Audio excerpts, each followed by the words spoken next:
Welcome back to After Hours with Jimmy Thistle. When this is airing, we will be right into Sober Spring. So if anyone is interested in, signing up, joining up for that, it's completely free. It's just a support group that runs for 3 months for each season. So it's kind of ongoing. It's been going over a year now. This will be the second Sober Spring. You can search for it on Facebook, Sober Seasons, and it'll be the one, if there is more than one. I think there's only one Sober Seasons, but if there's more, it'll be the one with the really funky spring-like logo picture avatar. Or you can find it on my Instagram and my link tree. So go ahead and have a look that up and join. It's an amazing little group. We've got over 100 people in there now, which might be small, seems small, but it's steadily building itself up, and it's a great little support tool for people who are thinking of getting sober, or if they're already in sobriety or recovery but struggling, or just want to share your kind of good experience and your hope, and help other people to remain sober. Today we have Sam Courtney. Sam's 40. He's from the Valleys in South Wales. He's been sober for nearly 6 years now. But he'd had a problem with alcohol from his late teens right up to his mid-30s. So, it's a really good conversation we had, just talking about how much of a problem alcohol did become, where, he ended up just hating himself, hating his life. But subsequently he has, entered into drugs and alcohol support system in South Wales, and he was given a caseworker. He then kind of went on to volunteer and facilitated one of the groups that he was part of, and since then he's done his peer mentoring. So he's really kind of steeped in the recovery world and doing an amazing job of helping others now. So it's a real good story of debauchery and getting into recovery and all the hope that brings with. So as always, listen for the similarities and not the differences. But here's Sam. Thanks, guys.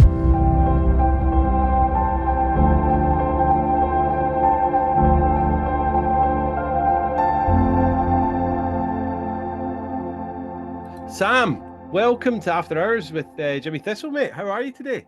Yeah, good, thanks, Jimmy. I'm doing really well at the moment. Good, mate. Good, mate. Now, I'm hearing a slight kind of accent there. Are you over in sunny Wales at the moment, are you? I am, yeah. So I'm from the valleys north of Cardiff. So I live about 20 miles north of Cardiff. Nice, nice. So tell me about your kind of your kind of childhood, your upbringing, and when you had your first drink.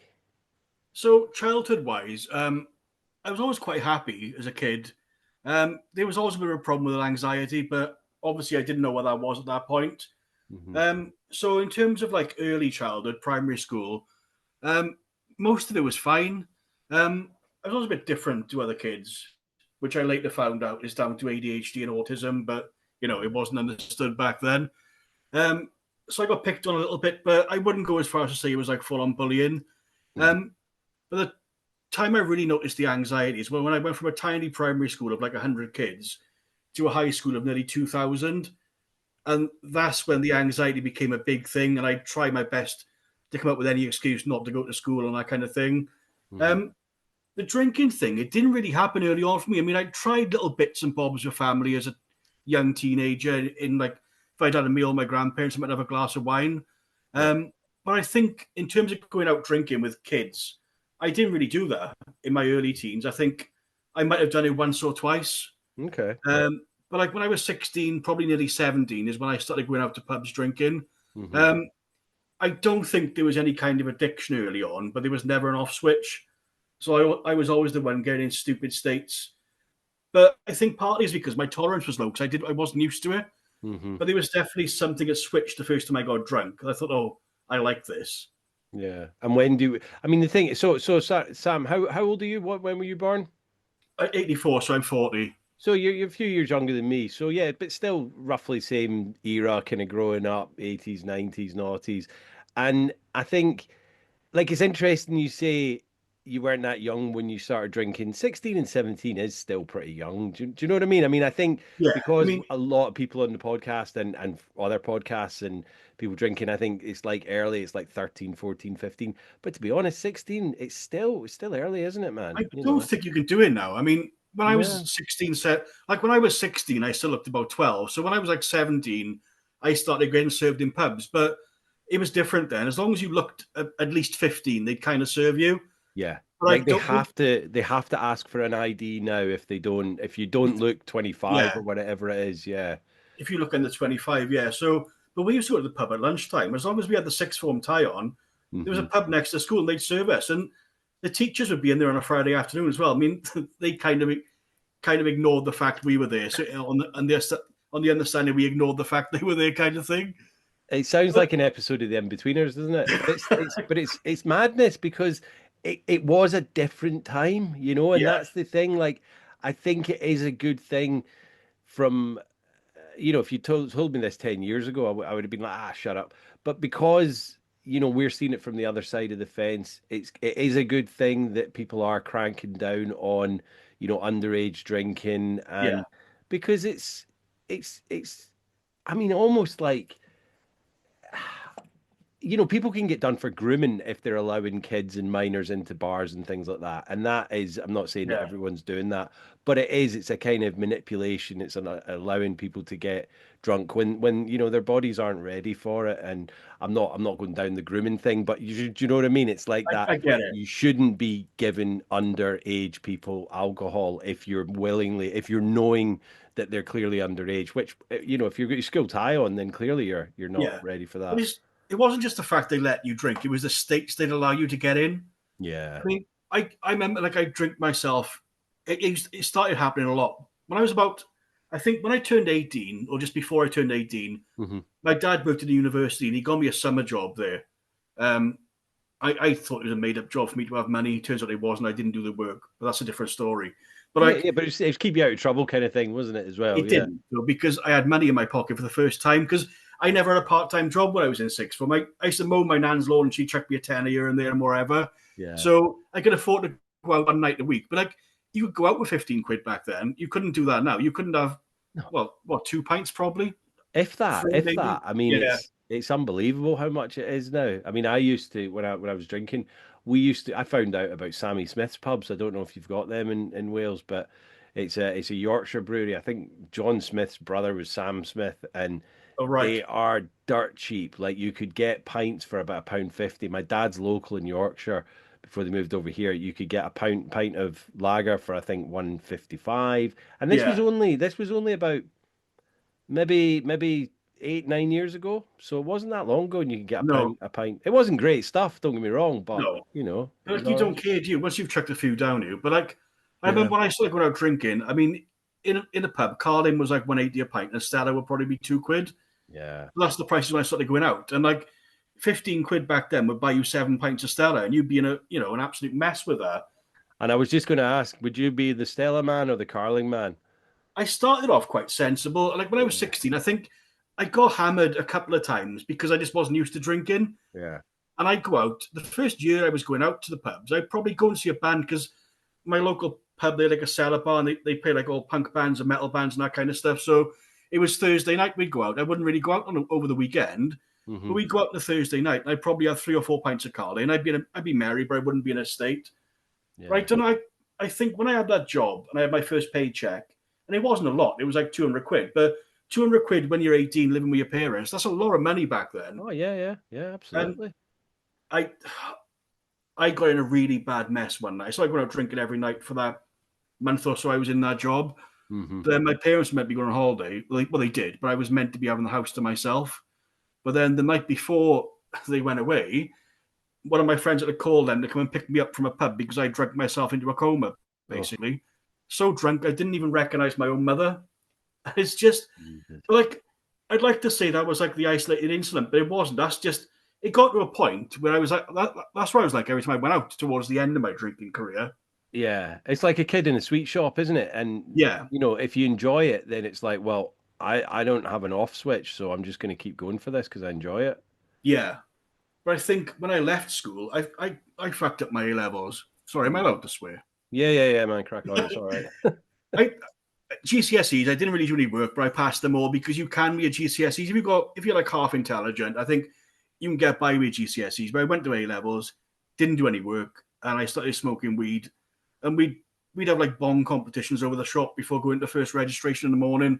So I scraped passes in my A levels, but not enough to get into uni. So all my friends went off to uni, and I'm like, oh well, what do I do now? So I went and got a job. It was the Royal Mail sorting office. So I'm not sure if they still do, but they used to open up between September and January for the Christmas rush. Hmm. So we just sort mail. So I used to go in for the two in the afternoon till 10 o'clock shift. But like I'd be having a couple of pints lunchtime before going to work. Hmm. And then I get to the weekend and I just drink right through the entire weekend. I always did that. I was always the sort of thing. I Hmm. did that job until about the January. Then I went to work in British Gas in the call centre, which we all did that back then in Cardiff. It was Cardiff is call centre capital. Mm, yeah, yeah. So I got my first job with British Gas on weekly pay then. So it was just a weekend warrior thing all that time, like a year and a half. But it was like, because we were right in the city centre. I'm not sure if you're familiar with Cardiff at all. Do you know what? I've been to Swansea. I haven't been to Cardiff, so my Right. apologies. Yeah. But like the building was right by the main train station for the city. So like we're right in the thick of it with the pubs and clubs. Ah, yeah. And it was kind of like go out after work every Friday. So, I mean, we did go out in the week sometimes as well. And but that wasn't always doing that. I was kind of like, if I had a good month, because we used to get a bonus for like sales and whatever. So if I had a good month, I might be out every night. If Hmm. I did just a weekend warrior thing. Yeah, yeah. And I did a year and a half there, got made redundant, went to work for a finance company doing a similar kind of thing. Um, I was there for like 2 years on agency. So weekly pay again, just a weekend warrior thing. Which is, it's, I mean, I used to love when I did, temp and contract work and it was weekly pay because I was always a real bad one for, just absolutely spunking all my money at the first couple of weeks of the month and then Yeah, having nothing left. But when it was weekly, it was great. I could manage my money or I could just spend it all and then I would only have to wait a week. You know what I mean? It wasn't really about managing it. It was that's just I right. didn't have to wait as Yeah, I long. mean, when I look back at it now. Sorry, my cat's trying to get No, no, involved. it's cool. Yeah. Let her Yeah, cat. so but like the weekend warrior thing, and I would literally spend every penny. Like I'd give my parents like 40 quid a week or whatever it was back then. Buy Hmm. my weekly train ticket, which was only about 14 quid for the week back then. Um, Hmm. and then the rest of the money I spend in the pub. So we'd go on beer and kebabs, basically, mainly beer and smoking as well. But smoking wasn't that expensive back then. No. I mean, it's and the thing is, I was the same. I wasn't thinking, and I'm sure my mates were all thinking, I want to buy a house or this or that. So they'd be kind of, saving money aside. But for me, it was just Yeah. all living for the weekend. And yeah, you're right. When I started smoking, it was so I started smoking about 94, and I think you could buy 10. So it was 125 for 10, £2 Yeah. 50 for 20. It's now, I think it's like nearly 20 quid for a pack of 20. I Well, mean, it I is I like don't I smoke, but I ended up smoking again for like a month or so here and there because I never given up completely. I switched to vaping instead, mm. which is far cheaper. Whether it's healthier or not, that's I don't know the Well, the answer to ju that. the jury's still out on that. I mean, I did quit smoking by vaping, and then kind of come off that. So, Like I never wanted to stop though. I enjoy, and the thing is that what I will say though with the vaping instead of smoking is when I stopped drinking, even before I stopped drinking, I started going on hikes hmm. occasionally on weekends. When I was trying to stop drinking, so I have the odd weekend where I go out hiking. But when I stopped drinking, I started doing it every day. And then when lockdown hit, I was like 10 months into my sobriety journey when lockdown hit. So I went out every day and I switched from smoking to vaping. And what I noticed was when I was smoking, I'd get to the top of the mountain, but I was sick of feeling like I was going to die halfway up. Yeah, So switched to vaping and that sort of went away. But I will say though, if I'm stressed out and I'm hitting the vape hard, I still feel it on my chest though. yeah. If I've been using it all day, I don't tend to use it a lot though. It's I refill mine once a day, and most of my friends they're more dependent on nicotine now than they ever were on fags, Hmm. and they seem to fill theirs 4 or 5 times a day. So I'm not a heavy user, but like if I'm on like Zoom meetings or stuff like that, which I'm a lot with work, I tend to just do it out of It's just a habit, I Because suppose. you can, I suppose, if you're not, it's your house, you can do what you want. And but you're Yeah, right. I mean, I was a runner. Well, I still do a bit of running. I've got a run that I need to start training for. But when I was a smoker and I ran, I could feel it in my chest. But then when I was vaping after I quit smoking and I was still running, I could definitely feel my chest was clearer. So, I'm yeah. sure, breathing something in, vaping something in isn't always going to be better No, than air, but it's I not good think for it's you. much better than smoking. Yeah, Yeah. I think it's been around for long enough to know that I don't think there's any cancers or anything like that linked to it. But when you see these people who were like reporting lung issues, I Mm. think they were literally hitting it constantly all day, every day. Yeah, And or I think there was a lot of cheap, and there was that thing called popcorn lung, which was it was some cheap chemical that they were putting in some of the liquids, and I think yeah, they've banned that now. So tell me about your kind of 20s and how the drinking kind of developed through your kind of 20s, and how was work kind of going on with that as well. uh, work. I think work played into it. I think part of the reason I got a big problem with alcohol was because the job I was doing. I ended up working in call centers doing. I didn't really do any direct sales jobs. I did customer service that was involved upselling. Yeah, Then the problem was then you're just getting shouted at by people all day because of false promises salespeople have made. yeah, And yeah. I think someone like I didn't know I was neurodivergent back then either. And people say, "Oh, you coped. You did that for like 8 years. You coped." It's like, did I cope? I ended up alcohol dependent, having a mental breakdown. If you call that coping, I guess I Yeah. coped fine. And But were I think, you doing shift work, or how was your drinking? Were you kind of finishing work and going to the pub or drinking at yeah, home? it went through phases. So the Mm-hmm. weekend drinking was always happening. Yeah, But yeah. through the week that developed a bit later on. So I did 2 years an agency contract, but I moved to the next call center. It wasn't actually a call center job at that point. I was doing like written complaint handling, that kind of stuff. So if you bought something on finance, whether it was a car, TV, whatever it was, Hmm. if you got a problem with it, the finance company are jointly liable. So I was like a caseworker dealing with that kind of stuff, Hmm. which is slightly better than call center, but it's still stressful. Oh yeah, It's yeah. just, I mean, I did a many different jobs that are very similar strain to that, so I know where you're coming from. yeah. Yeah, But then I went from that. They wouldn't take me on permanently. I think my manager didn't like the fact that I was drinking on the weekends and I disgraced myself on team nights out. And there were times where I rang in on a Monday morning or a Friday morning, or it yeah. just. But then And they know that they know the type of person, and they know that. I think similar with me, like I would kind of be passed up on promotion or been taken on permanent and things like that. Sometimes I would, and then yeah, it would almost be like a self-sabotage thing. As soon as I got that and they were like, oh no, if you stick in at this, you could be doing this and that. And then it was kind of almost like, I thought, really, it was almost like, Tim in the office. It was like, really, is this my life now? So I would yeah. self-sabotage it and I'd end up, either quitting or getting fired. And I was like, you know what? I'll just get another temp job. It's fine. I'll sort it out. Well, But, you know, what I found with the call center jobs, I used to later on I was getting sacked from jobs all the time, like because I was only there for a month or so. You just get your friend to say he was a manager in a call center and give you a reference, yeah, and you could lose a job. You could have another one the next day. I yeah. don't think you can anymore. I don't know if you can still get away with that kind of thing now. I think this is pre social media and everything though. See, so there was never any sort of internet evidence about anything I ever did back then. Absolutely, absolutely. I worked in a place in Cambridge and we had a temp in and she loved it. I was doing photography at the time. She absolutely loved it. She thought, "Oh, this is such a good place to work. I'd really like a job here." And I went on, this was in the days of MySpace, and I went and just had it. I wasn't friends with her on MySpace, but she'd been working with us for about a month.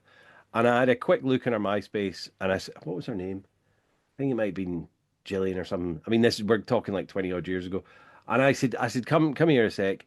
She said, what is it? And I said, look, right, like if you want a job here, you need to take care of your social media. Either close it down so that no one can see it.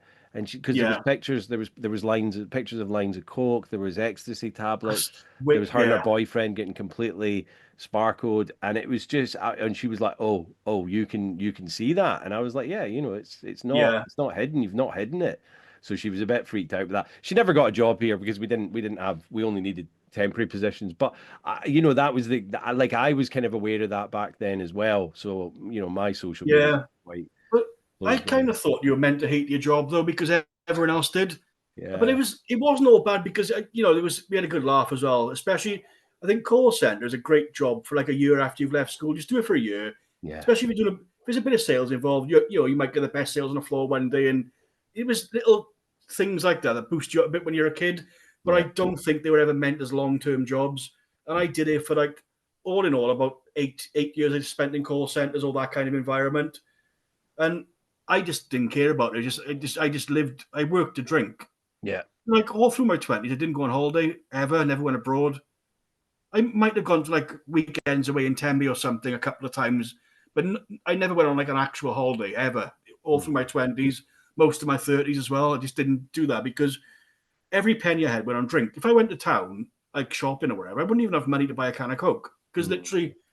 And then I got a permanent job with that company, then the finance company, and it was monthly pay then, and it was quite a bit more than I'd been on before.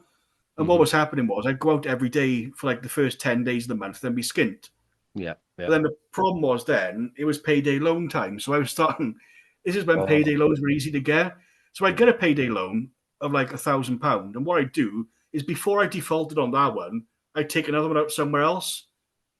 So I ended up running up about 12 grand of unsecured debt, oh, Jesus.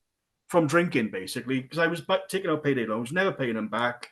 And you weren't, Um, it wasn't like you were taking these payday loans out for a TV or a holiday you know, or a car. It so was just for pure booze. Yeah. the first one is one of the local pub chains. They do like an Oktoberfest thing. Yeah. And the first one was it was coming towards the end of the month, a week before payday when it was starting. So I took it out for that. I took out a payday loan to get drunk for 4 days. And Yeah. it was And just, where are you living at this point? Are you still living at home and yeah, still at yeah. home. So kind of cheaper kind of digs than renting out. Yeah. Yeah. I mean, I lived at home until I was well into my 20s. I moved out when I went to uni. The Hmm. first time I went to uni and completely wrecked. That's another thing. Um, yeah, so like the monthly pay thing was a big thing. I was going to, like, it got to a point where like I said, the alcohol dependence, right, is I don't think a lot of people realize this, that the physical dependence can be intermittent because Hmm. people don't realize it. If you go cold turkey for 2 or 3 days at home, the physical dependence is more or less gone. Yep. So I remember having the withdrawals very early on after like extended benders, Hmm. but nothing major, like, a bit shaky, a bit anxious and whatever. Um, but then it started getting worse and worse and worse. And I was living at home with my parents at the time. My sister was living home as well. My parents split up, ended up getting divorced. And I think I was going out with my dad a lot then as well. And it's kind of like it went up a notch then. Hmm. And I ended up getting sacked from my job for gross misconduct, basically because what I was doing, I was phoning in sick all the time. And it got to the point where I wasn't phoning in anymore. Oh, I just you were wouldn't turn up. just not Just going bothering. AWOL and this, that, and the other, turn up late all the time. I Wow. was still pissed going into work most days, and I'd have to have a drink at lunchtimes. And I ended up getting sacked. And actually, my drinking probably got worse then. But I didn't have much money, so I was on the dole then. So And how it old was were you kind at of this point, Sam? 25. Well, right. Wow. Okay. Yeah. Yeah. Yeah. Yeah. Wow. So it's quite rare for alcohol dependent. Cause I've worked alongside drug and alcohol services for years now, Hmm. and when you get young people people under the age of about 30, it's normally drugs. I mean, it generally takes years, even decades, to get to that kind of level of alcohol dependence. But I think some people, all right, we can all discuss about how we think we became alcoholics. Not that I like that word No, I much, don't use it anymore. um, but then it's a tricky one because the physical dependence, I think I was more psychologically dependent than I was physical dependent because even when I didn't have much money coming in, I was on the dole, Hmm. I'd still manage to, go out on a weekend. I'd still, I'd just buy a bottle of that. Remember that Glen's vodka? Yeah, Like I know Glenn's. 11 quid a litre job? I think it's And Scottish. I think Glenn's is a it is, Scottish yeah. vodka. It's mental that they, do you know what I mean? They do a whiskey as well. It's not good. Yeah, oh, it's horrible stuff. But I It, was a very big advocate of Glenn's vodka because you could get a yeah, half bottle for under a fiver, I think, and it was yeah. yeah. Because let's be honest, right? When you're drinking vodka, you're not drinking it for the taste, do you? It's No, got this. Like, I understand people who are into like people who make like a nice brandy or whatever. And it's not my thing, but I sort of get it. But yeah, when you're drinking vodka, when you're just drinking yourself into oblivion, it's like I get a pint glass, half Coke, half vodka, yeah. and you just down her as quick as you can, kind of thing. So in Well, no at the way were end, you I drinking. was drinking vodka neat, and at the end, like, it would be Glenn's from the petrol station. And it's like I had these three shops that I'd use. So I'd use the petrol station, the Spar, and a Waitrose. And if I went into the Waitrose, Waitrose had their own vodka. Now it Yeah. probably was still paint stripper, but to me it was like, oh, I'm splashing out today. I'm getting the Waitrose, vodka, and it wasn't. But as you say, you're right.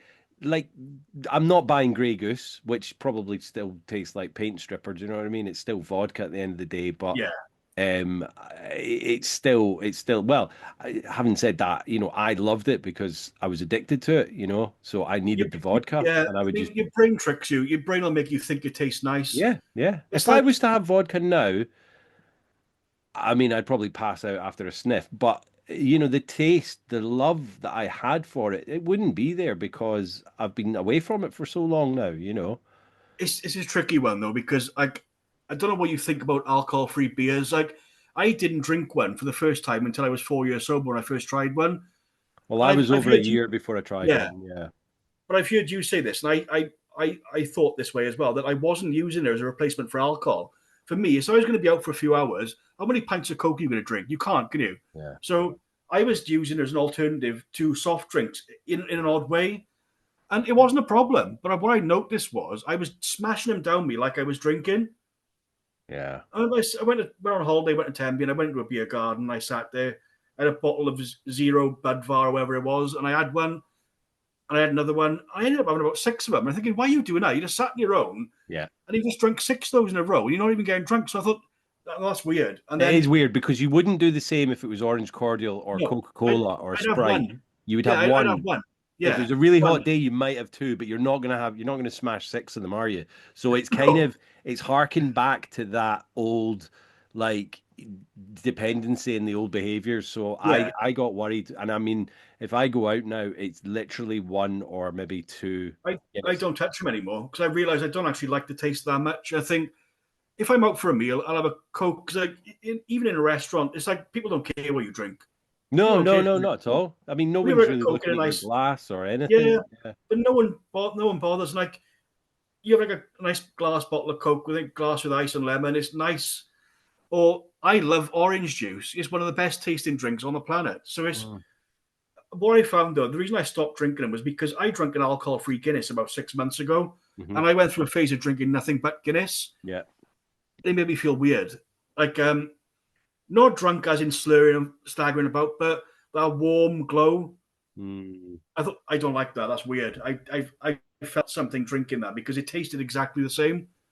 It's But then funny again, you I say haven't that. drunk Guinness in 10 years though, so I whether it tastes the same or not, I can't really judge that. But it made No. me feel strange, so I've decided now I'm not going to drink them at all.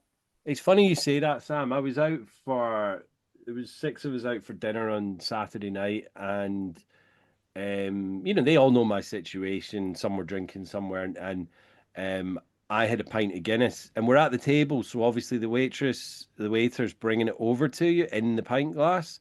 So I have Yeah, no way of telling whether that's zero or not, and I was drinking it, and we were all having a good time and it just hit me like halfway through this drink, or I think I was like three quarters of the way through it, and it just hit me towards the end of it, and I thought, and I started having this kind of paranoia yeah. that what if, because I was driving that night as well, and I know like I'd be fine on one, but I don't want to be having one pint of anything in me that's not that's Thing that's is got though, right? alcohol in it. So I just got a little bit freaked out, and I was like, they Yeah, said, "Do you want another one?" And I said, "No, no, I'm fine, thanks." So I don't but think you it know, was, but. no.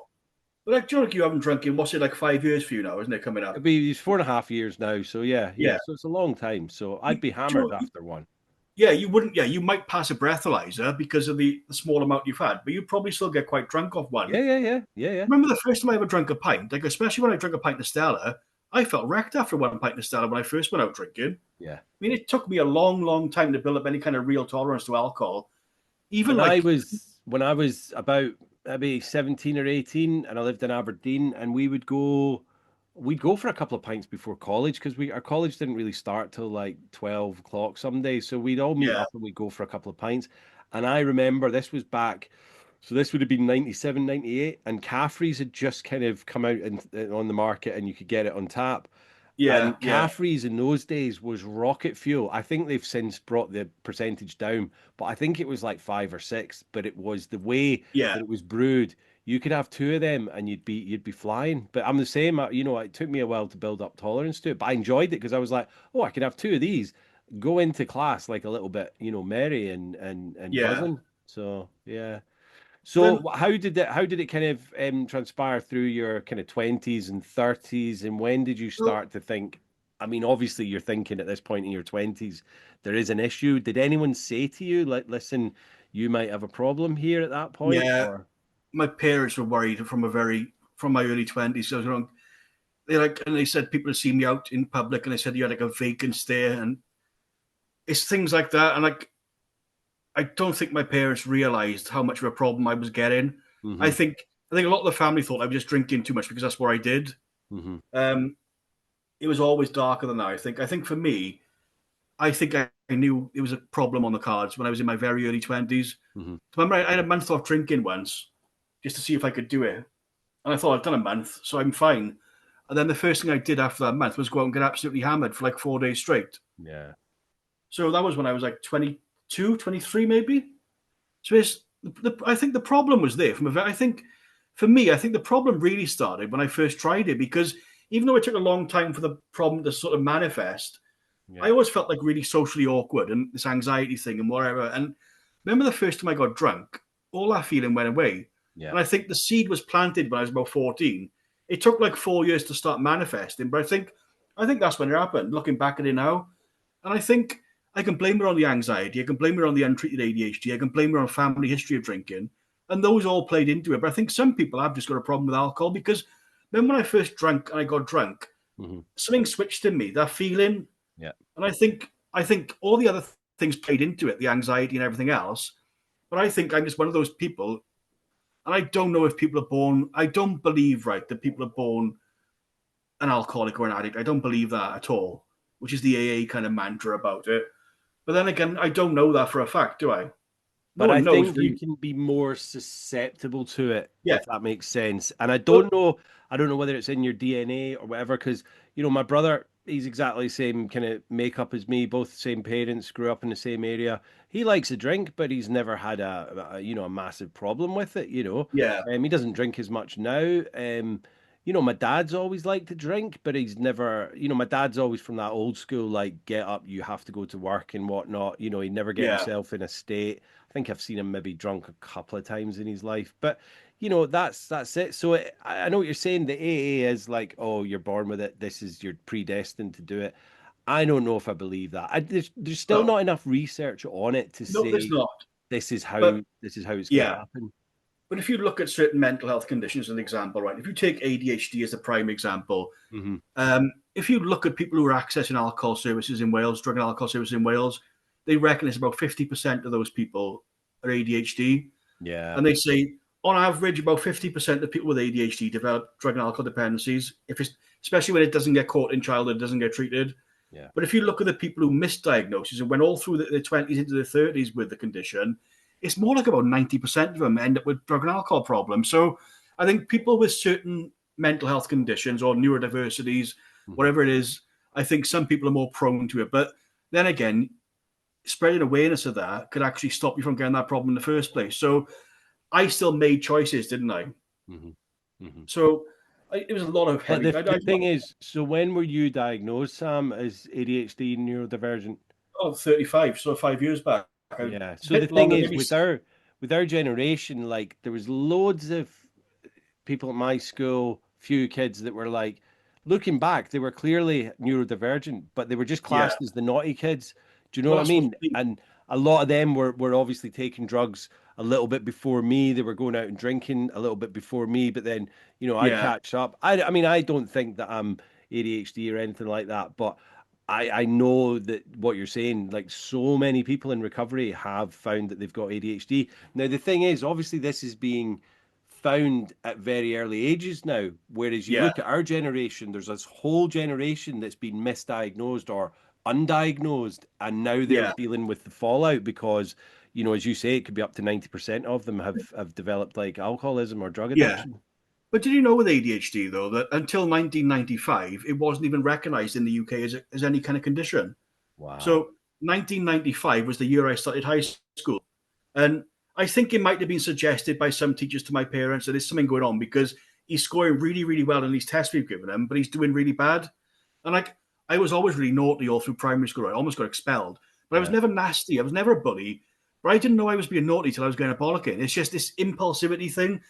Me and my best mate Richard, who's still my best friend now, we've been best friends since we were 3, Wow. and me and him together, we were like the Terror Twins. Yeah, yeah, yeah. I mean, And that's he's still yeah. my best friend now, and it's how long's that? 37 years. Now tell me, was he like drinking and doing things with you at the Oh time? yeah, yeah. I mean, he would have. I don't think he's. I think he's one of these grey area drinkers. He's not drinking so much now, Hmm. but he went through phases that people were really worried about him. We Hmm. both. It's like with the drugs thing as well, right? It's like I never had a particular addiction to any drug as such. I Hmm. think early noughties we were doing quite a bit of MDMA and Yeah. like pills because Mitzi Turbos and like it was all. That's what it was about. Mm. And then 2008 to 2010, we were taking cocaine, but like we were only taking cocaine so we could drink more. That's the only reason we were Yeah. taking it. And Yeah. there's a bit of speed mixed in. But then, do you remember that stuff? It was called different things in different areas. MCAT, meow meow. Oh, the stuff that they passed through Parliament so quickly because it was a legal high, and they were Yeah, like, "Oh my God, how has this been missed?" Because it was just being sold in like your bong shops and your they were hippie shops. marketing it as a plant fertilizer. But when they looked at the chemical compound, there was nothing to do with plant fertilizer in it. It was just, but that stuff was Yeah. worrying because you had this really weird high from it, but it had a really weird psychological effect. I didn't know what I was doing on that. I'd Hmm. go on my Facebook the next day after drinking and taking that, commenting on all these other people's photos. I'm thinking, I Yeah. don't. When That's not me. I don't remember doing that. I don't. I wouldn't do that. yeah. I think with me, the drink mixing of alcohol and drugs got me into trouble a lot. Just, but like, do you can make an inappropriate comments? But you're thinking you're hilarious though, when you at the time. Yeah. I mean, I And remember going into town one night and we'd all had a few drinks before we went out, and then we got some speed and we were on the bus on the way into town. And we must have been about maybe 16, 17. We're going to nightclub and we were all just talking at each other. Like we yeah, literally weren't waiting for anyone to stop talking. It was like, and it was like, and then it doesn't last that long, and then you have to do more. But then the come down on that is just the most horrendous, yeah. dirtiest experience I've ever had in my Oh, life. honestly, It's right. horrible. I think amphetamine. If you look at the mental health complications of people who took drugs who took drugs dependently, I Yeah. think speed is possibly the. I'm not. You know, you could say that some people did too much hallucinogenics and blah blah blah. I don't think hallucinogenics are that bad. I don't take them now because I No. decided to be fully sober, so I don't touch anything. But But there's like, a time and a place for me. Like I stopped taking them pretty much. I think I was like 17, 18. I took them for one summer and then maybe a yeah, little bit the next year. And then that was it. I'd done my time with them. I enjoyed it. And I was like, do you know what?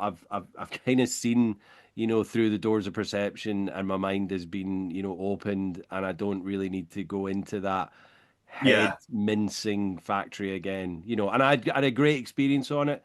And, as I say, they use a lot of these different things for mental health, remedies now as well. So yeah. I think a lot of these things, there's still a lot of research that can be done. But I like think I said yeah. in other podcasts, I wouldn't have touched any of these if it hadn't been for alcohol.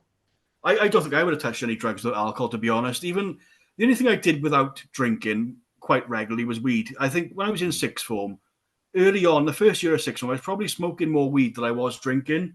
Yeah, Right? I never liked it. It's just all my friends were doing it. It was, but like the difference is back then, it was hash. And yeah, it wasn't that, you'd have a few joints and you'd be all right. I still used to get paranoid off that mind. But when they all switched to green, mhm, skunk, and occasionally, right, once I've smoked it once since being sober. I don't know why I did it. I was sitting around with a bunch of friends. Someone passed me a joint, right? I had 3 drags. I thought, what the fuck have you done that for? I had to go home. yeah, Three, so, and like, I hadn't smoked weed at all in about 12 years at that point. So yeah, I don't know why I did it, but I've never seen weed as a bad thing. yeah. It just doesn't agree with me because people say, oh, why didn't you smoke weed for your anxiety? Because if I smoke weed with my anxiety turns into rampant paranoia. Hmm. So I think Oh some no, people get, I completely. I hadn't smoked it in about. God, it must have been about 10 years as well, maybe even longer. And this was still when I was drinking. So I'd been in my 30s and a friend brought it around to a party and it was being passed around. And I had a couple of puffs and I think I hit the giggles and then I got mad paranoia. And Yeah. I just went and got myself some more vodka because I was like, I'm just going to drink through this at this point. And I Well, thought, that's why what I did I used to do do. that? Yeah, Yeah. I mean, I hated it. well, like I said, I smoked it fairly regularly in sixth form, but then later on my 20s, very, very occasionally, I'd smoke it if I was already drunk because I wouldn't get so paranoid if I was already drunk. Hmm. The problem Hmm. is, I just pass out instead. So you're not enjoying it. Yeah, yeah. Um, But I I'm the did same do as you. I don't have a problem with people that smoke weed. I don't think, no, it grows in the ground. It's got medicinal purposes.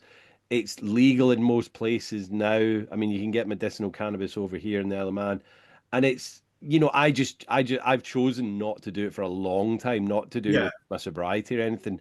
But again, like now that I'm sober, it means I don't touch any of those things anymore, Well, I made that So choice when I stopped drinking to give up everything. yeah, yeah. Well, I say everything apart from caffeine, nicotine, and refined sugar. But Well, yeah, yeah, I'm the same with the caffeine and the sugar. The sugar is. I mean, I think I've got more of a sweet tooth now than I ever did. do So you know yeah, what? Before I stopped drinking, I never liked anything sweet. I was never interested. If we went out for a meal, mm, at the end of the meal, I'd have cheese. I'd have a cheese yeah, board. yeah, Like, yeah, um, and then I stopped drinking. And remember that my GP said, he goes, "Oh, what's your sugar intake?" I said, "What are you on about, mate? I don't even like sweet stuff." He goes, "Oh, you will." And I think he might have had a problem with alcohol himself because he'd give me some quite good advice early on about stuff. And yeah, like he was saying, what you don't realize, even if you're drinking spirits or you're drinking real ale or dry cider, whatever it is you're drinking, because it doesn't taste sweet, you don't think it's got sugar in it, but yeah, it's yeah, packed. He goes, alcohol itself is actually a sugar. yeah. And he was saying, what you think are alcohol cravings, a lot of the time are probably sugar cravings. And I think I learned that to be the case because when I early on in recovery, I was thinking I was having like alcohol withdrawal. I have a Mm-hmm. can of Coke, it went away. I thought, oh right, it's not just the alcohol. It's the sugar plays a massive part in this too. Yeah, well, yeah, because the alcohol, so it is full of sugar, but it also burns off the sugar in your body. So when you Yeah, go through a detox, like when I was in rehab, they were like, you guys, because used to go down to the shop for a daily, like a little excursion. This was during lockdown, and we'd all come back with bags and bags of Haribo because it was like we were yeah, all just craving the sugar, and they were like, that's normal, absolutely yeah. fine. And we'd all just be coming back with just bags full of Haribo, and that Do you was know, it. Yeah. yeah, you know what's mad though? I bet people have said to me, "I bet you lost loads of weight when you stopped drinking." I laughed at them. No, he said if you're drinking a bit too much, being overindulgent, you gain weight. But if you get to the point where you're drinking independently, all the calories just go straight through you. Yeah, So yeah, when I yeah, stopped drinking, the first 6 months I was off the drink, I put on about 4 stone yeah, just yeah, from eating cake. I go out for like I was. What I realized was without alcohol, I could afford to eat out every day. yeah. So I did, didn't I? 3 course meals like every day of the week, and I was still Well, going to the that's pub a it. lot. But I was the same as you. I just didn't eat when I was drinking because it was, as far as I was concerned, I was getting my calories through my Well, booze. I remember like a one of these like beer festival things that went on for about 4 or 5 days. Mm. One of my friends said, he goes, "Sam, you don't realize all you've eaten in the last 5 days is 2 packets of pork scratchings." I'm like, I don't, yeah. Yeah, I mean that's it. But you don't think about it, and you don't need it, and you might get a hunger pang. But then for me, it was like, well, I'll just drink some vodka or wine or whatever it was, and the hunger pang would be gone. It would Well, be especially like fine. if I get bored of drinking beer after a few pints and I'd go on like vodka and Coke. And Yeah, because of all the sugar in the Coke and the caffeine, that kind of gets rid of your appetite anyway, yeah. I found. So how did your because I was just going to ask there, my drinking towards the end was very solo drinking. Even though I was with my partner at the time, I was doing like hiding drinking and all that. And then she wasn't drinking half of what I was drinking. So in my mind, it Yeah. was solo drinking. It was at home, it wasn't at the pub. How was it for you? The last 2 years I was drinking mainly at home. Hmm. I'd still go to the pub, because I was on benefits. I was on sickness benefits, so my money was not a lot, but it seemed a lot to me at the time. So I the Dole week, I'd probably spend that weekend in the pub, and then the rest of the 2 weeks I'd probably spend drinking in the house. Drinking. Problem was, yeah, I go to the pub, drink 4 or 5 pints in the pub, and like I thought I was being really sneaky, right? Because what I did, I was I moved back in with my grandparents for a couple of years, going back about Hmm. 10 years back, and I moved about 12 miles up the valleys to the very top of the valleys, Hmm. and It's weird, see, because I don't think if I hadn't have done that, I don't think I would have stopped. But then at the same time, my drinking got worse for the first 2 years. Mm. What I was doing, I drink up here where I live now in the local pub there 2 days a week. Mm-hmm. I go down to the town and drink 2 days a week down there, and I go back to my hometown, which is only half an hour train ride away, Mm-hmm. and I drink 2 or 3 days down there. I was making out to all these different people, but I'm only drinking 2 or 3 days a week. I don't know if anyone actually ever believed it. I think Yeah. people just didn't want to call me on my bullshit. And I think I was already kind of volunteering in drug and alcohol services by that point, because you could do low level volunteering, helping out with groups and stuff when you were still in treatment. So you were in But treatment at this point then, yeah. So you'd, yeah, I went yeah, into treatment for the first time about 10 years ago, okay. and I What did it. was so what was that? Was that like an in-house kind of rehab No, detox or there are in-house rehabs available. Our local, I'm not sure how it works in England, but in Wales, but saying Isle Man, you got a totally different system altogether, haven't you, in Isle Man? Because you're not yeah, in the UK, it's you. part of the British Isles, but it's not under like so the we're still governed by we still come under the crown as it's such, but Yeah, we've got our own government, so we follow the laws pretty much the same as England, but we do have our own yeah, laws over here. So we've got our own. I mean, as I say, I kind of do 1 day every 2 weeks for Motivate as a peer mentor, and they were the charity that helped me out. So yeah. that is an amazing situation we have over here with that. So, Well, we've got a very similar thing. So in Wales, every health board has mhm. got a separate substance misuse area planning board.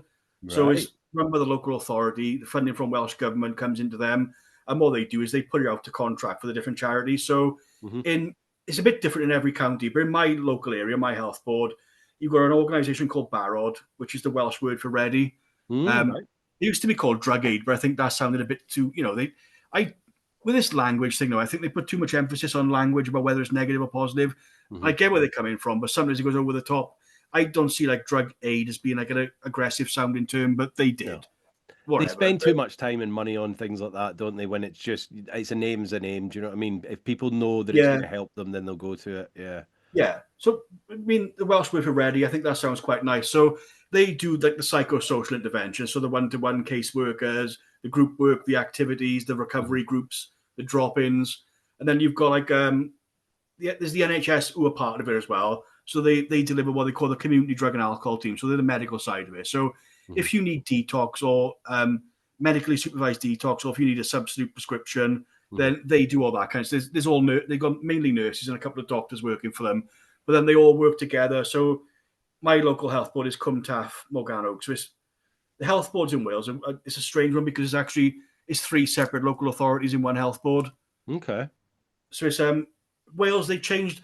I think it's back in the late 90s. They had all these different boroughs and all these different counties. Hmm. Then they merged them all. So you've got county boroughs. So it's all Ah, changed. yeah, yeah, yeah. I know what you mean. So the Yeah. health board itself would be what I think is probably what the old ceremonial county borough would have been back in the day anyway. Hmm. But yeah, so every part of Wales has got one. They've all got a drug. They've all got that. So you've also got then the out of work Welsh government's out of work service. Hmm. So it's the peer mentoring thing. So if people have been out of work for either drug problems, alcohol problems, or mental health, to be honest, most of what I found is co-occurring. So they do well-being support, mental health support, recovery support, access. They also do like employability. So they do access to training courses. They source and fund training for people. So that's what I'm doing at the moment. So I'm a peer mentor on the out of work service. So I Hmm. do a lot of the mental health and well-being stuff. So I work a lot. I don't work for a drug and alcohol charity as such. I work alongside them, so they send me a lot of referrals. Yeah. I volunteered. I'm working alongside the organisation that supported me through my treatment journey. So Hmm. I'm kind of like part of their team as well. So I volunteered for them for like 4 years before I got this job. Mm. So I'm doing that now. So in Wales we're very good. I think it's better than England's. Um, It sounds like, and um so there's a guy called, I don't know if you know Darren McGarvey. He did a documentary on the BBC last year, and he was talking about how I think Scotland has one of the only government funded like rehab facilities well, we've got in one the in Wales. country. Yeah, The but I rehab. don't think they've got any in England. I think it's all No, I private in mean England. in Wales, it's not directly funded by government, but the area planning boards, the substance misuse area planning boards, Yeah, yeah. they're given X amount of funding per year specifically for residential rehab, so they will pay for you to go. Hmm. I didn't go down that route myself. I did all my treatment in the community. So to be honest, I didn't really engage with it that much because my first meeting with a drug and alcohol worker, I'm like, I left it. I'm like, right, I'm going to do that job. And like, I kind of disengaged from services and became a volunteer. Right. But as long as you're kind of in that world, I suppose you're learning all the Yeah. time. Being a peer mentor, it's great for my recovery. It's helping me out, further my knowledge on CBT and DBT and things like that. And Yeah. it's fantastic. It does sound like Wales has got a really good kind of Well, system in place because we're I, employed. Yeah. We're I think, employed full time as well. So it's a full yeah, time. yeah. And that's good. I mean, obviously, I still do my gardening, so I'm happy that I can, I'm only doing like one day every other week, so it's perfect for me to keep my kind of hand in, Yeah. and I enjoy it, and it's because let's be honest, I'm probably not going to do gardening into my 60s, so it'd be good to have something that I can then develop into Well, helping people as yeah. well. The thing is, though, you can because the only reason people are knackered by the time they get to the 60s is because they stop moving. If you keep yourself active, Yeah. like my grandfather, he lived till like 91, but he had his allotment up until he was about 80, So it's, Oh yeah, yeah. I mean, I don't get me wrong. I enjoy doing what I'm doing, but when yeah, I'm 60 and going out in the middle of winter to, no, go and I, weed someone's I, one's I've garden. always loved the idea of working outdoors because I like going out hiking and stuff like that. But then Yeah. I don't like doing actual work. So it's kind of like, See, the thing is, Sam, going back to jobs, I mean, I did all sorts of jobs, worked in banks, worked in call centers, mostly call centers in the banks. And looking back, like I was talking to someone today, and looking back, it was mostly my unfulfillment in my jobs that yeah, I yeah, think was a lot to do with my drinking because now that I'm outside, I work for myself, I'm keeping myself active. I can set my own hours, but I work long hours, because if I don't do them, I don't get paid. I have great, relationships with all my customers, and I love it. And it's yeah. do you know what I mean? I maybe should have done this years ago, but I didn't have You the wouldn't be who insight you to are do it. now if you'd done it years ago, though. Well, That's the that's thing, that's because that's it, Sam. Yeah, people in the call center said you got potential because your people skills are amazing. yeah, Um, you have very few calls that get escalated to management level. High rate customers, and if you just applied yourself a little bit, but I never you didn't wanted to want do all. to. And I when I was in sixth form, right, my grandfather, he's funny, right? He used to be a university lecturer, right? He retired at 55. Hmm. Do you know how long he lasted in retirement? 3 weeks. Couldn't cope with it. So he went to get a job then because he was a maths lecturer. He got a job as like doing the accounts for a charity men. Remember, do you know MenCap, Learning Yeah, yeah, Disability yeah, yeah, Charity? yeah. So he started working for them, and he started being like a respite support worker as well. And when I got to like sixth form, I'd go out with him and help out on all the kids with learning disabilities and that kind of stuff. Mm, And looking back at it now, why didn't I go and do that then? But yeah. like someone said to me, "You got the gift of the gab. Have you thought about doing sales in call centers?" And I thought, do you know what? British Gas, they were paying quite well. It was like 15 grand a year, or whatever it was back then.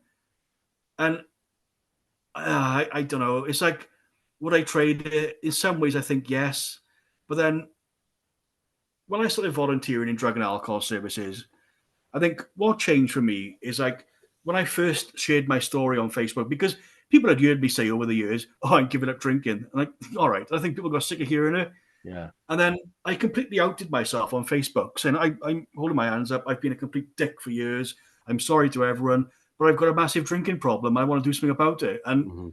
because I did that openly, I had to do something about it. Yeah. And then, You made yourself accountable for it. Yeah. yeah, and it took me like 4 years to really completely stop drinking. Hmm. But I never stopped trying. And I think, to be honest, I've had so much support from people. I think early on I didn't because people didn't get what I was doing. But like, I'm really close to my grandparents now. And like, my grandfather, he's been a brilliant support with everything. Like, Yeah. even though he's in his, like my dad's parents are both gone now. I was really close to them, especially my grandfather, because by the time he retired at 55 as well, but he had his allotment, so he was fine. Hmm. But Hmm. like, very close to him because by the time I was born, he'd already retired. So he used to take me everywhere with him. He was like my first friend. So it's, Yeah. Yeah. but then my dad's parents are both gone now. And it's just, I don't know, it's a weird thing because I didn't grieve at the time because I was still drinking heavily. But now it's like I think about him every day. It's But I've been so interesting you say that. My So my dad's grandfather died before I was born. Actually, I think it was like 2 or 3 weeks before I was born. Yeah, And then my both paternal and maternal grandmothers. One died mid '90s, and I was very close with both of them. And the other one died, I think, early noughties. But my grandfather, my mum's dad, he yeah, lived till he was about 96. And weirdly, I had moved home. I'd been living about an hour away from home, so I wasn't seeing my family that often, and I was drinking, but I'd moved back home because I'd gone through a breakup, and I was sober, and yeah, he lived with my parents at that point, and so I was sober, and he was still out painting fences and all the rest of it. 96, or I think he was just shy of 96, and he just yeah, got an infection and he went downhill really, really quickly. But I was there. Do you know what I mean? For his yeah. his last kind Well, of few couple of weeks and months, and and I was sober. I was sober, and then yeah, that sobriety didn't last a great deal of time. I think it was about 3 or 4 months it lasted, yeah, and then I was right back out. But it's interesting what you say about the job as well, because when I was doing call centers and sales and things, people were like, "Oh, you'd be really good at sales." But you know what? I wasn't, because I didn't have any passion behind what I was no, selling. It was some and other crap. But now I'm selling sobriety, and do you know what I mean? Because I feel that yeah. I'm Well, passionate about it. I found now that I can actually use my sales techniques in a positive way because part of this peer mentoring job with the out of work services we'll approach training providers, we'll approach drug and alcohol companies, we'll approach mental health organizations, and we'll go and sell this service to them. So Hmm. part of my job is we go out and do all the community engagement as well. So I've actually managed to get my own like it's almost in a weird way like running your own business because you set up all these different drop-ins everywhere. You Yeah, yeah, take all yeah, your own referrals, you do all your own assessments and everything, and you really sell the service to these. You don't sell it the clients. yeah. They come to you because they want help. But in a way, you still are selling to them, I Of suppose, if course you they're a are, bit because you're selling what unsure. your experience and your knowledge, and that you've Yeah. been there, and Well, look the at what great you thing could about peer, win.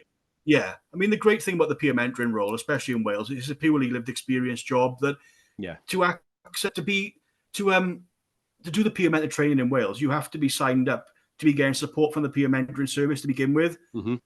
So we've got a few different peer. The out of work service in Wales has existed since 2009. So it Hmm. was European social funded for a long time.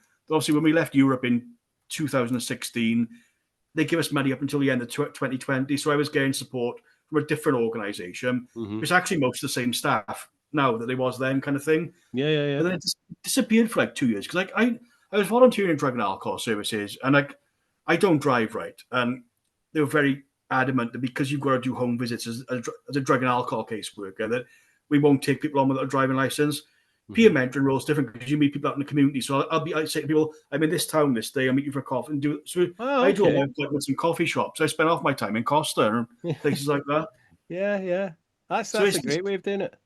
yeah, but I walked away from it all, see the drug and alcohol thing, because I wanted to work for them. I'm not sure about other people who've spoken about this problem with driving right. And I was having lessons years back when I was still drinking. Hmm. Now, I got diagnosed with ADHD. So I rang up the DVLA. I said, look, I've been diagnosed with this. Can I drive? They're like, I'm 90% sure you can, but we have to access your medical records to check with your doctor to be sure. Hmm. But I didn't think that they gain access to my medical records. As soon as I saw the alcohol dependence on there, bang, license revoked. And the Really? problem, yeah, and you have to stay sober for a year before you can reapply for it, But which you I never did. you never lost your license through because you didn't No, have one. no, I grasped my provisional license, but the same rules apply whether it's provisional or full license. Yeah, but So what I'm saying is you didn't get caught for drink driving at any no, point. no, That's no, very no, odd. I've never heard of that no, and people situation. haven't. But if you read the terms and conditions of the TVLA thing, it's very clear in black and white that it's there. But the thing is, most GPs don't. The reason people don't get their license revoked is because doctors don't know about it. So I, I reported myself in a way, and you've got to Yeah, stay. You have to be abstinent for a year, right? I was already thinking about abstinence by that point anyway. So I yeah, did it for a year, and then my life was just better, so I decided to carry it on forever, kind of thing. yeah, But the yeah, problem yeah, yeah. was when that year had elapsed, I was in lockdown, so I couldn't get any blood work done with the drug and alcohol teams, this, that, and the other. DVLA went on strike and all this other bollocks happened in between. So by the time I got my provisional license back, it was 4.5 years later. So I started having lessons again, but Hmm. then I got offered this job, and they said, "Oh, we'll take you on without a license." So it went on the back burner. But I didn't. I Okay. forgot you. When you've had it back on a medical, you have to reapply for it every year for 3 years Wow. until you get it back. So I didn't realize that. And they said, so I went to book my theory test, going back a few months back. It's like, oh, you're not eligible. So what's going on here? So I rang up the DVLA. They said, ring the DVSA and blah, blah, blah, back and forth. They're like, oh, why it is? We sent you out forms back in February and we never had them back. And I thought, nah. With how important how important it was to me at the time, there's no way I would have had them forms and not sent them back. Mm-hmm. But then I was like, oh, so I thought I have to start all this again. So I said, can you resend me the forms? So they did. And because I got so busy with work and everything else, I'd forgotten about her again. And when I picked up the forms, I thought I already had them like 2 weeks. So I looked at the date, and they'd been sat there for like 6 months. So I've sent the forms off again now. Yeah. The problem is, until you get your provisional license back, you can't apply for the theory test and this, that, and the other. And I can't have lessons in the meantime. So it's kind of like, yeah. It's really difficult to do it. There's a girl over here, and she's one of the peer mentors as well, and she's trying to get her license back, and they're just making her jump through hoops to do it, and she has to especially reset if everything. you've actually been done for drink driving. They're Yeah. I know people have got their license back since then, but it's just the problem is, even if you get banned for a year, do you know if you're applying for like a driving job and that kind of stuff, that DR10 thing, it stays on your license for like 10 years after the ban is up. So Yeah. people are aware of it for a long time afterwards. How it affects your insurance and that kind of stuff, I don't really know because I've never gotten that far with it. But So mine, I lost mine in, I think it would have been 2002, 2001, 2002, lost my license. yeah, And it was so different back then. This was down in Cambridgeshire, and they literally gave me a 2-year ban, but I had to pay for the extra learning, which was like 2.5 Saturdays I did, and it took 6 months off. So I had to pay for it, but it took six yeah, months off. Now it's compulsory. Everyone has to do that. I think I got 6 points on my license and a £250 fine. So yeah. thinking about that, and I didn't even have to reset my license. I just got it back in the post once the 18 months was up. You So the know, annoying thing is for me though is if I'm like it's not like I'm blaming my job for this. I'm not. Like I walked away from the drug and alcohol thing for a while because I thought I'm not getting anywhere with this, and they won't take me on the driving license.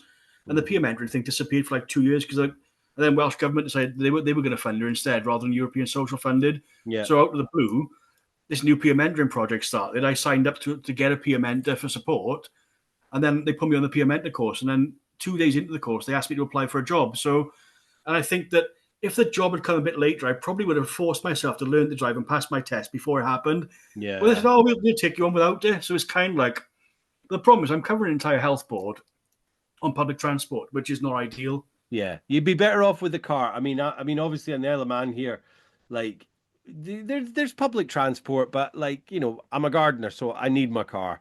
Of course you do. And And life will just be so much easier once you get well, your wheels the in. thing is, where I live in the South Wales Valleys is a mad place here because even though we're only where I live, my hometown is like 10 miles away from Cardiff. Where I am now is about 23, whatever it is. And I think people see the valleys as kind of like an extension of Cardiff to some extent. Hmm. So this what I thought were regular buses until I went to London, realised how crap they actually are. But there's trains every half an hour, and there's a bus every 15 minutes down to the main town and down to Oh where I'm wow, from. that's pretty good. It's pretty good, yeah. But the problem is the buses are only really good during the daytime.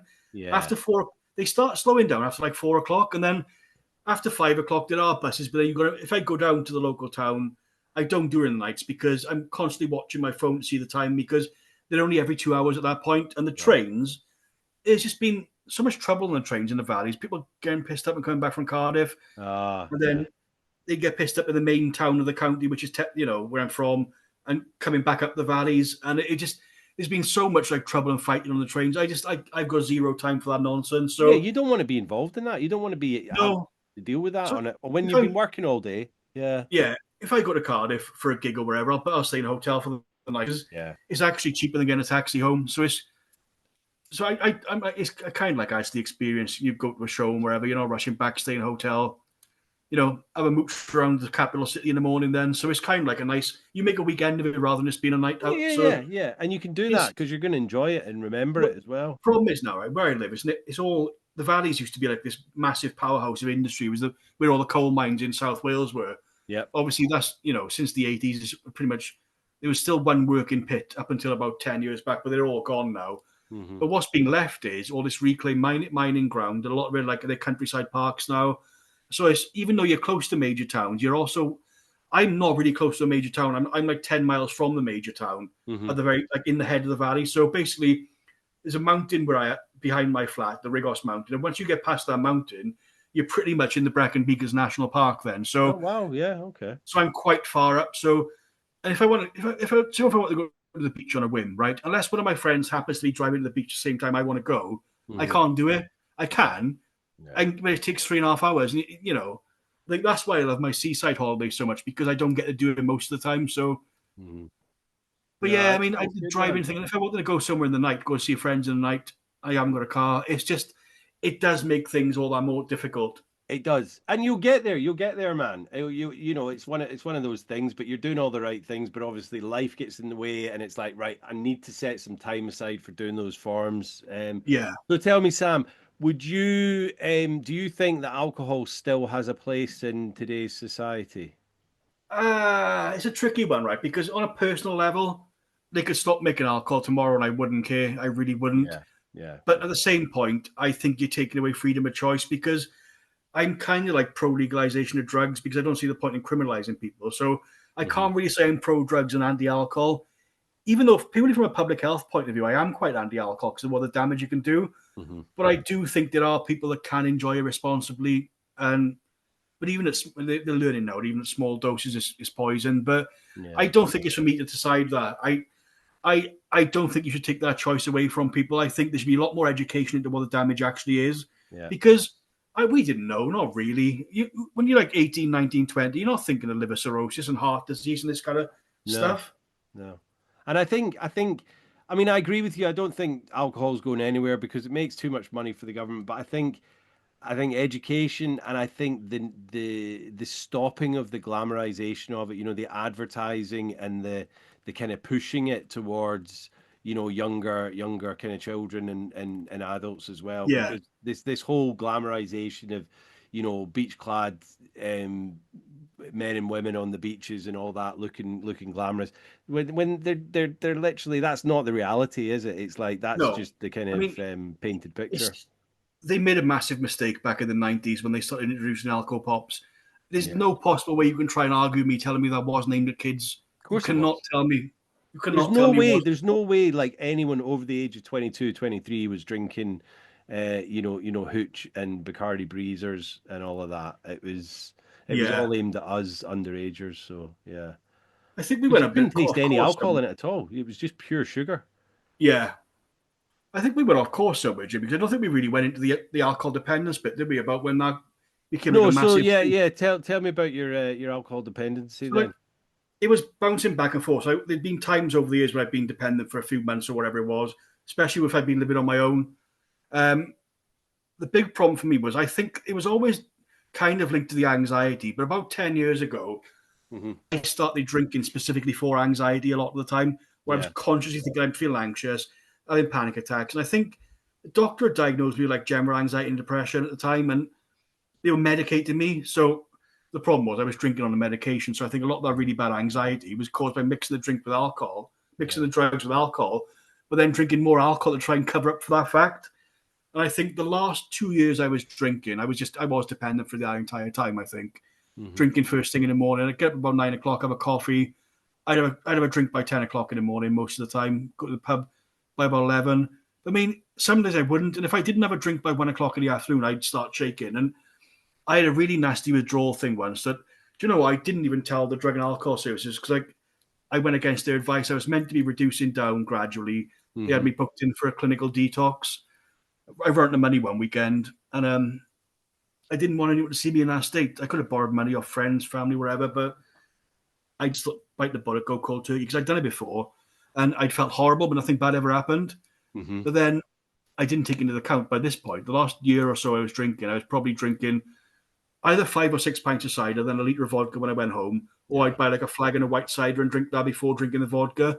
And I Right. hadn't taken into account how much more I'd been drinking for that time. Hmm. And I was sitting there, first day, it felt rough. Second day, really ropey. By the end of it, anxiety was through the roof. My heart rate was going funny. And I was like twitching, like that kind of thing. And I Yeah. thought, something's going on here. And then I felt myself convulsed and I blacked out. There's a And I woke seizure. up on the floor. Yeah, I woke up on the floor like an hour and a half later. Yeah. And so I didn't even talk about this with anyone until the last year or so, because when I was doing the volunteering, I didn't want to tell people that, people I was supporting. I didn't want to tell them I did that because I didn't want to tell them it was okay to go and do that because it's not. No. And I didn't even tell the drug and alcohol workers at the time either. As years after I started talking about it. And but once it's done, it's done there. I And know, but it's so dangerous, and I'm glad you brought that up because, I had seizures. I wasn't even trying to detox at the time, but obviously my alcoholism was so kind of rife that yeah, even if I had like a day off of it because I was doing a job, then I just was thinking it was just a hangover. But I ended up having two seizures in about the space of about I think it was about 8 or 9 months that I had them both, and we never put it down to alcohol. But looking back, it definitely was that. But yeah, luckily, I had my partner at the time was with me when I had them, and they called the ambulance and all that, and they were like, "Yeah," he said, what is it called? Tick. Oh, I can't remember the name. Anyway, it was a type of yeah. seizure that you get from that, and it's so But dangerous. Like when I came to, I didn't know who I was. It took me a no, good few minutes or so to start coming through. But that must have been so scary for you to wake up like an hour and a half later on the floor after seizing yeah, out. but I started drinking again that night. Yeah. Because I thought, and that was probably the best thing for it at that point because yeah, if you're in that, because you're not drinking down because drinking down it's I know it's an old method of doing it, and like when I went for my first detox here, they couldn't detox me because I was still over the limit because I was going to the shop and topping up every time they were, so they couldn't understand why my breathalyzer was going down in the hospital. So they sent me home with a note because I stayed with my parents at this point, and they said, um, patient has to be given. I think it was like 8 times 25 mil of vodka, yeah, like 8 times a day or 10 times a day or something. And I was just like, oh my God, like I've got to go home and tell my parents that they need to go and buy me a bottle of vodka. So, do you yeah, know what I mean? It was quite funny at the time. And I was like, yeah, my dad was like, what do you drink? And I was like, oh, Smirnoff. Do you know what I mean? I hadn't like drank Smirnoff in years, but it didn't yeah, work. And it wasn't enough for me because I was then going out and topping up because I was like yeah, saying to my mum in the morning, like, do you know what I mean? She had this little shot glass and she was and it's like 25 mil. I was like, I wouldn't even brush my teeth with that. And yeah. it was But scary. So, it's a mad one, see, with when you start getting to that level of drinking. Like I didn't I was telling drug and alcohol services I was reducing down. I wasn't. I mm, was saying tell them what I thought they wanted to hear because I wanted to be a volunteer. And like, but I yeah. think when I became a volunteer, it planted a different seed. And when I started taking on more responsibilities as a volunteer, I thought there's no rule that says you have to be abstinent either from alcohol to be a drug and alcohol worker. There's no rule that says that. No, But no, to not at me, all. you've got to be you've got to be stable, haven't you? And it's just I thought if I'm going to do this properly, I need to be abstinent completely because otherwise I'm a fraud. That's the way I felt. Yeah. And so when I moved from just helping out with the groups to actually being a full on volunteer, I went back to the drug and alcohol team, and they moved me through. They moved me through quite quickly. There was a rule, see, you couldn't be in treatment with the organisation you were volunteering for, but you could be getting medical treatment from. I don't think you could kind of get away with it, but Yeah. then they moved me. So what they did with me is I went to the community drug and alcohol team. Then they've got an offshoot of that called Primary Care Drug and Alcohol Services, which is a drug and alcohol worker who's based in the GP surgeries. Hmm. So they moved me straight to there, and I went on antabuse, and I'm still taking it now. Nearly 6 years later, I'm on antabuse, and Hmm. I don't know if I need her anymore. But it's just like it's never caused me any kind of ill side effect. So it's kind of like, and I Yeah. think normally they give it to you for like a year, but the problem is when got to a year or so, but we were in lockdown, this, that, and the other, and I went back to uni in that time as well and got my health and social care diploma, and I think they realised that I'm putting for myself through a lot of rewarding but very stressful stuff, and then going to work in the field. Hmm. So they thought it's kind of like I only go in for appointments every 8 weeks. I get my script, and I think, but I know at some point the antabuse can actually do damage to your liver. But at the time, you've got to balance it up against the damage a bottle of vodka does. So it's kind of Oh, like, absolutely, without a doubt. I mean, I uh, think they still do like an LFT test to you every couple of months. yeah, I have regular bloods done. So it's Yeah. mad. Like the first one I had done, my blood work was all over the shop. It's like they're like, you were showing the early signs of liver failure, and Mm. but then it's mad when I had like a blood test 6 months on, they're like, oh, you're all right now.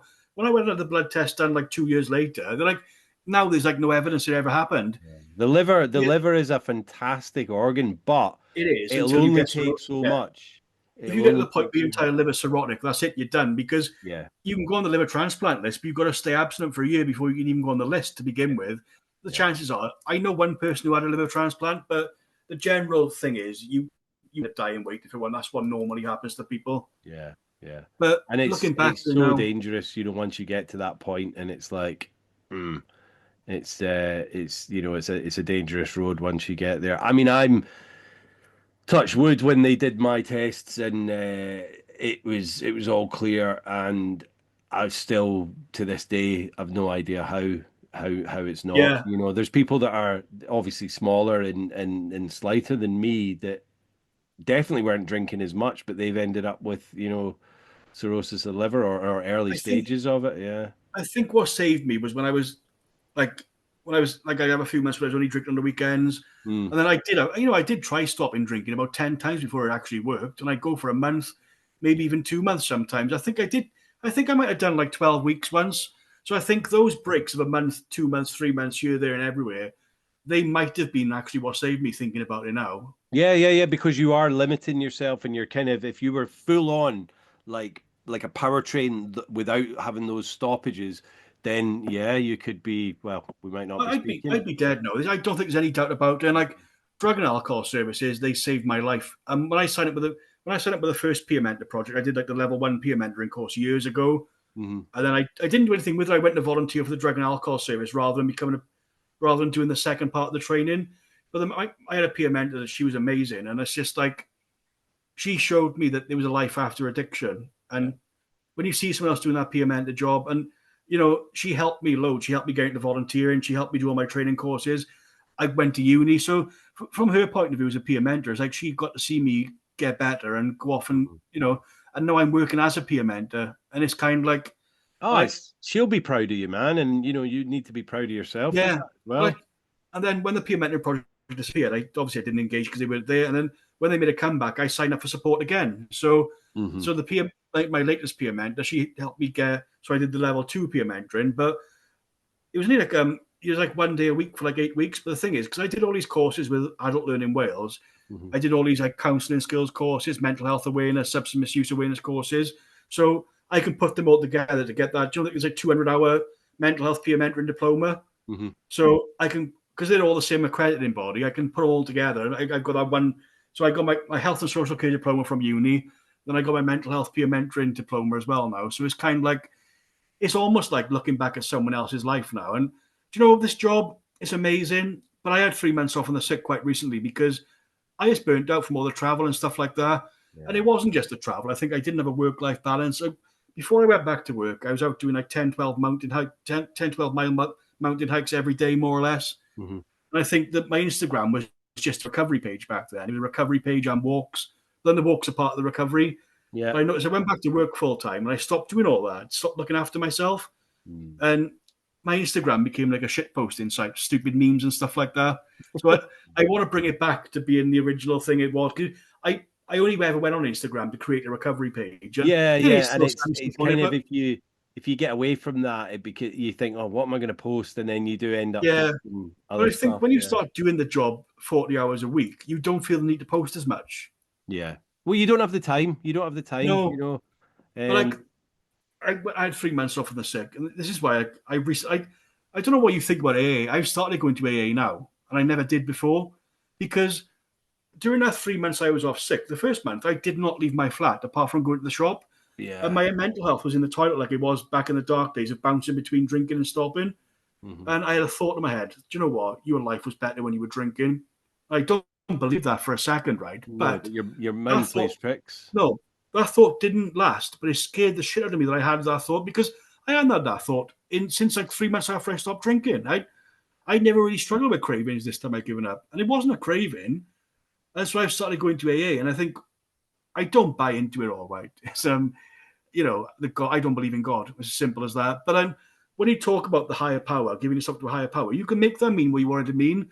Yeah, So yeah, like a yeah. power It's of your for understanding, me, isn't it? Yeah. there's two powers greater than myself that I'm going to start really engaging with now, and that's the AA group because I've only got two or three sober friends, and only one that I see on any kind of regular basis. Hmm. But people are hugging me and giving me their phone numbers the first day, and I've been to 6 meetings now. I bought the big book, so the next Hmm. I'm going to get a sponsor. So I am going to do all the 12 steps. Yeah. What happens after that, I don't know, but I want to do it because I used to badmouth AA, so it's a cult, it's this, that, and the other. Well, I've I mean, never been. I don't say that. I didn't do AA. I did a couple of meetings with AA, but then I found NA over here. So NA is Narcotics Anonymous. Yeah, Alcohol's a drug. It was a great group, and I did it for a year, and I'll still pop in from time to time. yeah. I did my 12 steps, and I did Because all that, you haven't and you haven't got yeah, to buy into everything they tell you of you. It's just you take what you no, want from it. exactly. Because I did smart recovery. I've even facilitated smart recovery groups. And what I like about smart recovery is the fact that to a certain degree, addiction is a choice because you made choices. You don't choose to become dependent, but you made choices in your life that led you to that point. But by that same logic, recovery can be a choice as well. That's the smart recovery thing that I like. And I facilitated a group. It was a Welsh guy. He invented a 12-month program. It's called Moving On My Recovery. So the sort of mantra was that you finish your formal treatment now. You've detoxed. You're not using. What do Hmm. I do now? So they made Yeah. this 12-week training course that they cover different topics like understanding, your cravings and that kind of stuff and the urges, managing anxiety, managing loss and bereavement. There's a different topic every week. So I attended that group. Then I trained to facilitate it, and it all started changing. So I think when it comes to recovery, I think engage in as many things as you can because Yeah. drug and alcohol services now are actually telling people in Wales. I've never heard them doing this until the last year or so. That they're actively encouraging people to engage with people like AA and NA as well as the formal treatment because formal treatment services they're a 9 to 5 Monday to Friday service. So it's like, and I think with AA about having a sponsor, and I'd like to be a sponsor at some point.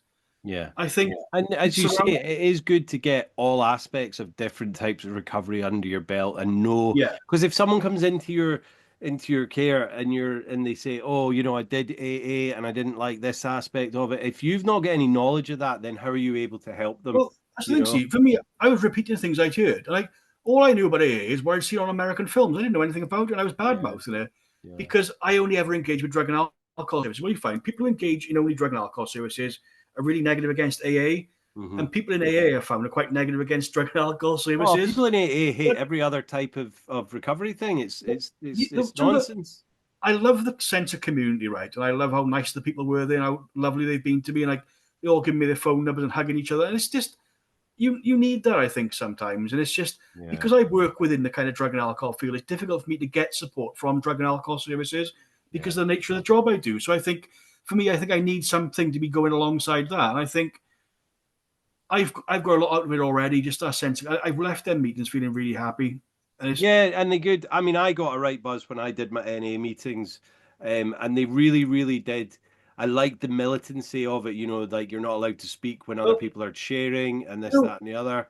Um, Wales Wales have got this. They've always followed this program. I'm not saying it's wrong. I'm not saying it's right, but it's wrong for me because they focus on the harm reduction model. So it's your yeah, choice whether you yeah, stop or not.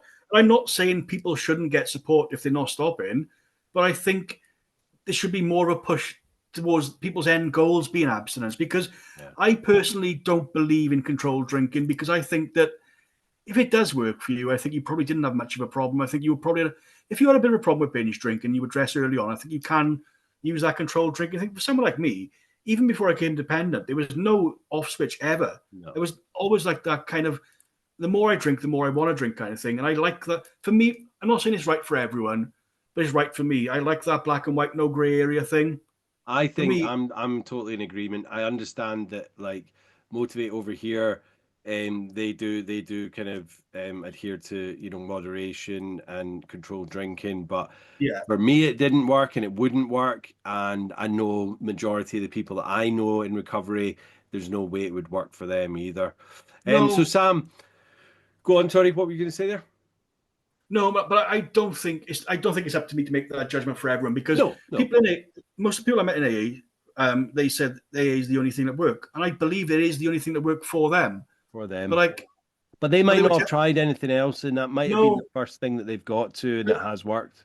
but they were trying to tell me that not all of them. One person was trying to tell me that because I might not have drunk for the last it's actually 5 years, 5 years, 9 months, and 1 week. Yeah. But he said, you're on borrowed time. Without this, eventually you're going to relapse. And I will be honest, right? I think the last 6 months ago, I think I was on the verge of relapse because it was on my mind a lot and it hadn't been. And I think the relapse happens before you pick up that drink. It And definitely does. I decided to be proactive and try something before it happened. And it seems to have worked, Yeah. In the Was 6 that weeks, someone in AA that said to you that you were going to relapse if you? yeah, they're on borrowed time. And I think he might have been right, but he hasn't got any No, right to I mean, say I've always had a problem with AA for saying things like that to people, and I don't think they've got any right when they don't really know a person to no, say that you're no. on borrowed time. If you're not going to AA, you're going to relapse, and I find that a very, very The, single-minded, narrow-minded viewpoint. the problem is, right, is there's no such thing as a one size fits all treatment for dependence, for Exactly. mental health in general. No, There's no right or everybody's wrong. It's different. It's whatever an works for you. individual Yeah, journey. Yeah, yeah. So, yeah. Sam, I'm just gonna try and keep these to, like an hour and a half. yeah. What would you say to someone who was just kind of getting into, if they were sober curious or if they were really early days in recovery, what kind of advice would you want to give to them? Right. Here's the main thing, right? Is you need to occupy your time, Hmm. but there's a trick to that, right? Is between being occupied and being completely overwhelmed. I learned the hard way about being taking on way too much, way too soon. So don't do that. Hmm. Find the balance that fits you. And if you think your life is going to be boring because you've stopped drinking, you're wrong. You're really wrong. And I was scared of that, thinking, what's my life going to be? Because I never socialized without alcohol, never did anything without alcohol. And people ask me, what do I do now I don't drink? Because like, have you got all day for me to explain it all to you? And I never used to go anywhere on my own. I didn't go anywhere full stop, but I wouldn't go to the cinema on my own. And now I think, why would you want to go with someone? You can't talk through the films. What's the point? And the holiday thing, I think, is an overwhelming thing for a lot of people. I didn't go on my first holiday till I was 3 years sober because I kept telling myself, oh, yeah, the not drinking thing is going to be a problem or the anxiety is going to be a problem. It's not. No one gives a shit whether you drink or not. And Exactly. I went away. The first time I went away, I go away 5 times a year now. I've been abroad twice, and I hadn't been abroad apart from like when I was really little, and I can't remember. It doesn't count. So I Mhm. did my first. So I've been going on holiday on my own in Britain a lot. So I've done Pembrokeshire, Tenby, that coastline. Mhm. I've been going this as a kid, so I keep going back. I've been to Scotland on my own. I haven't been abroad. I've been abroad, but I haven't been abroad on my own yet. Me and my uncle go because I got an uncle lives in London, Mhm. barely drinks, so and he's just retired. So we went to Croatia together last year. Nice. I think, and we went to Paris back in January.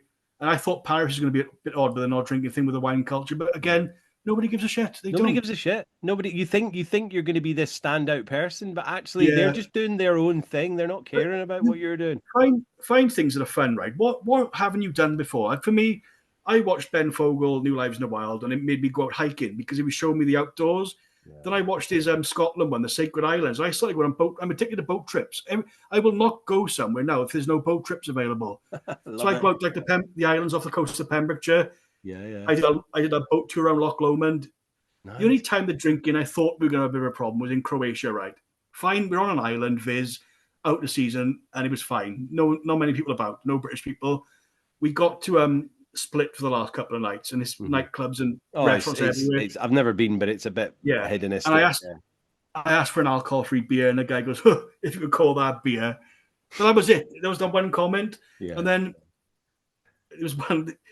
Me and my uncle Because were it's mocked. because it's a party town. He's not Yeah, expecting and someone to we be we went not on a boat drinking. trip. We went on this little boat trip around the coast of Split. And like we were mercilessly mocking this boat. It was like a fake pirate ship chav thing, drinking on Mm. board. And we booked a boat trip. We were mercilessly mocking this boat trip. But when we went to the dock, the harbour, we were on that boat. And then he said, "We go, what do you want? Gin, vodka?" I said, "I have an orange juice." And he sort of went, this. But like that was it. I've had two comments like that in all the time I've been going. In the last Yeah. 12 years, I've been going on holiday a lot, and there's But you been get two the comments. comment, and that's it. No one's forcing anything down your neck, are they? They're But just making a yeah, comment, and then it's I done, went and I that's went it. off course massively then. But what the point is with that, right, is I live in so I said to someone, I can't go away because the not drinking thing is going to be a problem. He Hmm. goes, Sam, you live in the South Wales valleys. It's the biggest concentration of drinkers anywhere on earth. If you can stay sober there, you can stay sober anywhere. So that was my point I was trying to make, that you if you think your life's going to be boring, it can be boring. You could be a hermit and just not do anything ever again. Mm. And I became a bit like that over the last 6 months, but I'm coming out of my shell and going back out again now. Yeah, yeah, And yeah. You I did what started, you needed to do. Yeah. yeah, Yeah. exercise, get out hiking. You haven't got to. I'm not a big fan of the gym. I've been twice in my life. Go out hiking. Where I live, like I said, there's ex-mining towns, but now it's completely surrounded by amazing countryside, Yeah. mountains, waterfalls. It's just, It's there, and it's free. It's untapped, yeah, and I love it. I love going out and hiking as well because it doesn't cost a penny, and it's keeping you no, fit. You can take amazing pictures. You're breathing in some of the most, cleanest air ever. And yeah, I'm the same as you. They used to say over here, what was it? I think there's like 80,000 people here now, and they'd say it's 80,000 alcoholics clinging to a rock. And I was one of them back in the day, and I used to find that yeah, really funny. And I hate that saying now. And it's not true at all because there is a big drinking culture here, but there is anywhere. And you don't have to be in it. There's so much. There's life outside of alcohol, and that's the point. You know, yeah, and there's so many beautiful hills and valleys and things over here as well. So are you happy now you're sober there, Sam? yeah. I wouldn't change it for the world. Yeah, I good man. honestly, I didn't have a life before I stopped drinking. I didn't go on holiday. Never went abroad. All this stuff that I missed out on. And I don't know. I no, I thought I had a life, but I didn't, and I thought I knew who I was, but I didn't. I was idolizing rock stars, idolizing people like Motley Crue, and the wrong people. The But wrong then again, people. Motley Absolutely. Crue though, Nikki Sixx is now 21 years sober. Yeah. So, Yeah, but he's an when you absolute see a legend. rock star sober Yeah. and they still rock, it's like, actually, do you know what? I think they can actually be used as really good examples as Yeah. well. I read Duff McKagan's autobiography last year. Slash's one I read years ago. He's Yeah, sober. Duff McKagan's sober. They're all. I think Matt Sorum's sober. Do you know what I mean? They're all, but they've got these amazing stories, but they're not stories of like I used to look at those stories going, oh yeah, check these guys out. They're not. They're yeah, stories. They're warnings from the past. They're like, don't do what we did. Do you know what I mean? yeah. It's like we're lucky we're still here. Like I think it's Slash's was it Duff McKagan's. I think it was it was either his or Slash's appendix burst, and they were literally within 2 hours of dying until someone had come round their house and found them like lying there and got into the hospital. And I think Duff McKagan saw Kurt Cobain. They were basically passing each other in the airport at Seattle, and that was yeah, 2 days before Kurt shot himself. And actual Duff was in a really bad situation as well, and he went and OD'd and ended up in hospital. He said they both just caught each other's eyes. They didn't know each other, but they knew who they were, and they were kind of yeah. like. And he said, if only I'd known, I would have gone over and spoke to him. But I was in this bad place myself, and it was just this fleeting moment of them passing. But yeah. Anyway, Sam, I was starting to ramble on there, but thank you so much for coming on the podcast, man. It's been an No absolute problem, pleasure to Jimmy. chat to you and get to know you. So thank you. No, it's been great. Thank you very much. Cheers, man. So I'll put all your details on the show notes, and I'll get all the details from kind of the advisory, drugs and alcohol, and the peer mentoring stuff you do as well. So if anyone's listening in your kind of area, then they can find it on the show notes as well. Yeah. But we'll put all that on there for you. It'll be about, I think it's about 3 to 4 weeks before it will be dropped, but I'll let you know when it is, and I know that this is going to help loads of people, man. So thanks again for coming on and sharing your story. No, it's been my pleasure, Jimmy. Thank you. Cheers, man. You take it easy. Cheers, Sam. Yeah, you too. Bye bye. Thank you, Sam. Yeah, great conversation with Sam there today. We did take a few rambles, as it were, through the valleys of Wales, but that's what it's all about on After Hours. We just kind of chat. We don't really, I have questions and they have their story, and that's kind of where it goes is kind of where it goes. So yeah, like so much kind of inspiration. I hope people are going to take from Sam's story. He was proper dependent in his mid 20s, which is, that's an early age to be at that level of dependence on alcohol. So, if there are young people listening to this and they're kind of getting worried or they think they've got an issue, then really look into it and do something about it. Do something about it early, because you got your whole life ahead of you, and a sober life is an amazing life to have. So, yeah, a couple of things.